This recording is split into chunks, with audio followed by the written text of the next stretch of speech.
And then the second aspect is, why is there this burden that our Indian historians carry and impose on us, normal people, to keep on acknowledging the Islamic sources or the Islamic contribution, or well, it is precisely fear.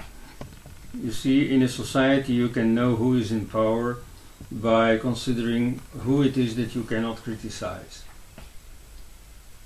Very profound.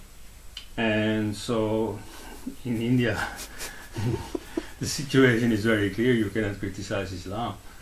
By contrast, you can criticize Hinduism any amount you want.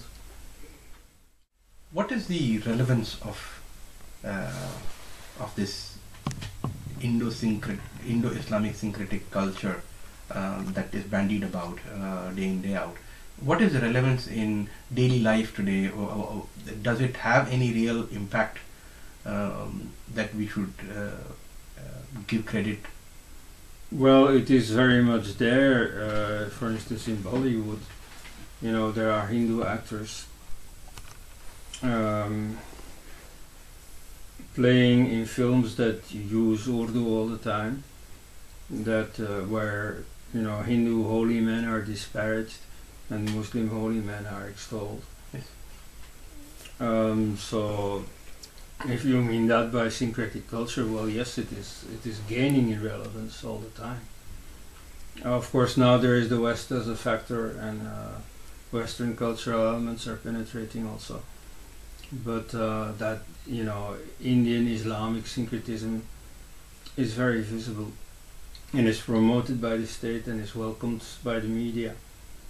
Like, they go gaga when they discover a case of some Hindu temple where a Muslim, you know, does the chores, and or a Muslim building where, you know, they employ Hindus, and then they say, oh, this is our syncretic culture, you know, this is how we understand each other and we are part of each other's religion and so on.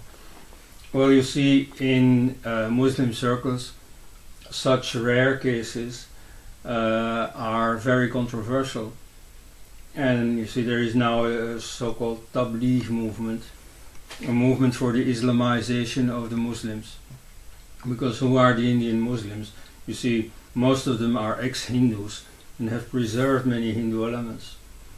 Or even when they have outgrown or thrown away Hindu elements, they take to them again under influence of their Hindu surroundings. And so pure Muslims want common Muslims to shed these Hindu elements. And so cases where Hindus and Muslims sort of work together are few and far between, and ever fewer, precisely because Muslims wage a campaign against it. So secularists are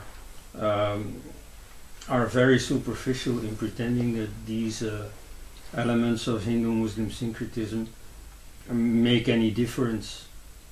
You see, they exist very much, you can see them all the time, but ultimately, whenever there is a crisis, Muslims rediscover their Muslim identity.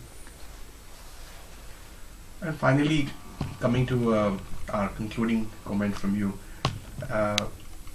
is there any real contribution to Hindu society and India in large, in the larger context, by the Islamic culture, or let's say the Islamic culture that was brought in by the foreign invaders? Well, you can compare that with a scenario, a hypothetical scenario, where it did not happen, where there was no Islamic conquest. So imagine that India had remained itself.